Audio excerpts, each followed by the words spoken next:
Well, speaking of social media, I was gonna ask what thoughts, if any, did you have on the summit that Trump put together for social media, and Oh, how it was reviewed by the mainstream, and what the takeaways were ultimately.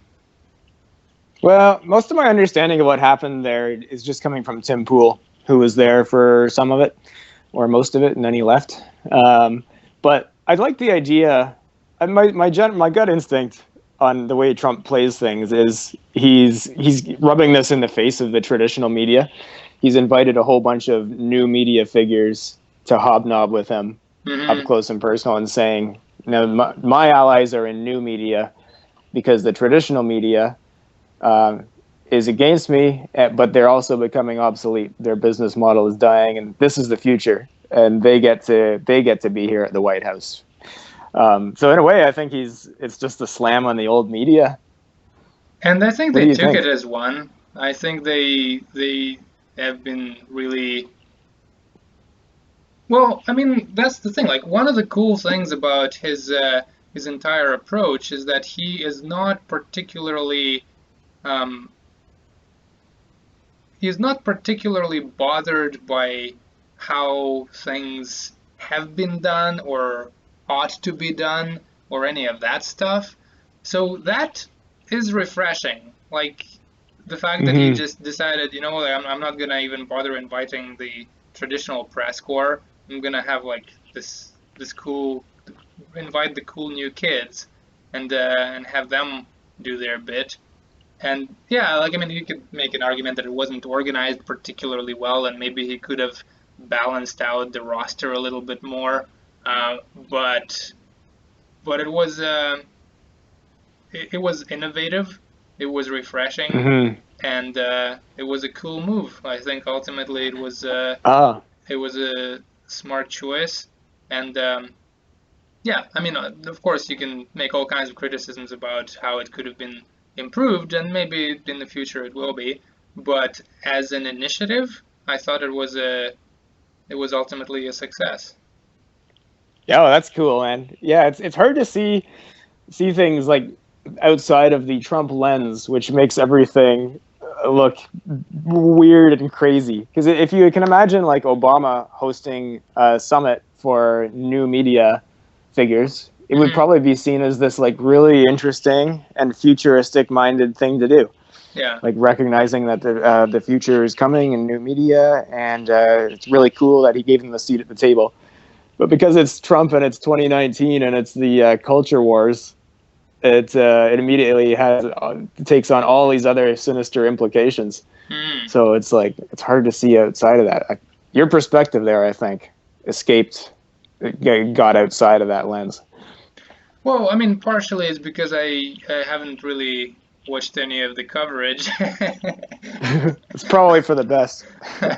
But yeah, I mean, I do feel like as much as I enjoy a lot of the like even comedy of say someone like Trevor Noah or someone like that, just watching the content and even the headlines sometimes of these videos, I I do start to get a distinct impression that there is an element of indoctrination happening there where I'm being told how to interpret events, and I don't like that.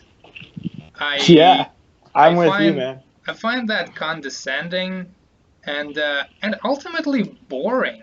Like if the Yeah. entire like that's the thing, like the whole media apparatus seems to revolve around this notion of, you know, orange man bad and Hmm.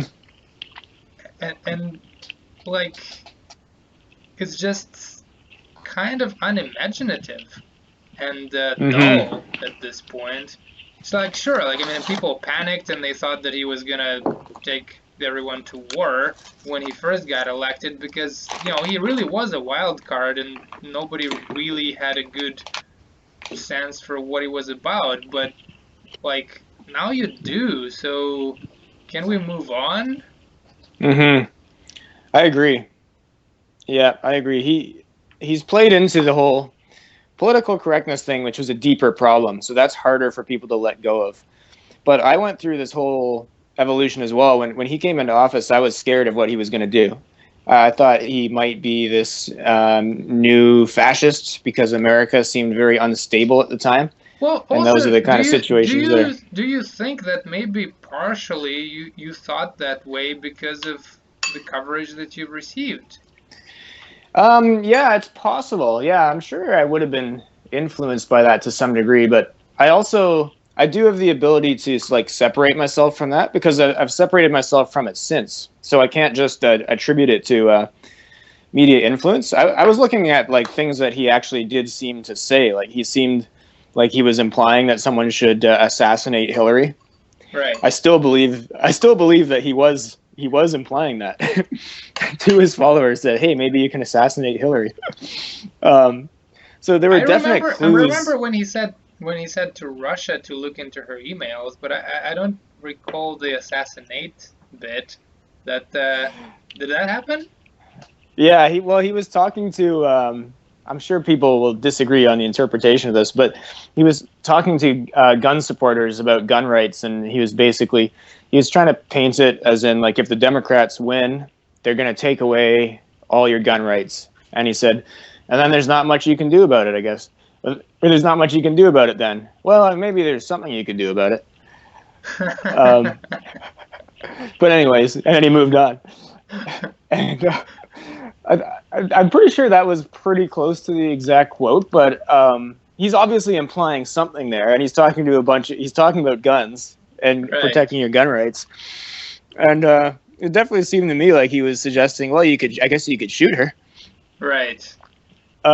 So yeah, I don't think I was just brainwashed by media to think that stuff at the time. I think there was like some definite signs that America could have been at risk for a strong man coming in.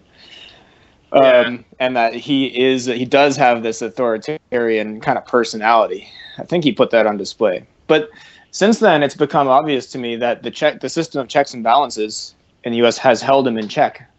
So, like, regardless of, I still don't really like him as an individual and as a leader.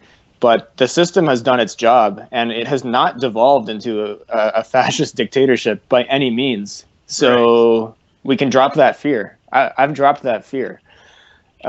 He's not Yeah. really been good for the country, I don't think, but it has maintained a relative degree of stability, whereas the response to him has been insane, and the Hmm. responses seem to be not really measured or based in reality. You know what's interesting to me is when when a new when a democratic when the next democratic president wins, like what is the media even going to do? Uh, like, cause he is their bread and butter. Like Yeah, it it seems like, I mean, obviously there's gonna be, you know, who knows, maybe it's gonna be a whole new landscape by that point, because I don't think a Democrat is winning this time around, honestly. and yeah, me neither. and uh, and so it would be it's kind of fun to imagine what kind of ecosystem might emerge by that point. But hopefully, my hope is that, you know, there's going to be some kind of reckoning, and both the media establishment and the democratic establishment will have a a moment of reflection, and perhaps wiser minds will prevail. But for now, it's just an absolute circus.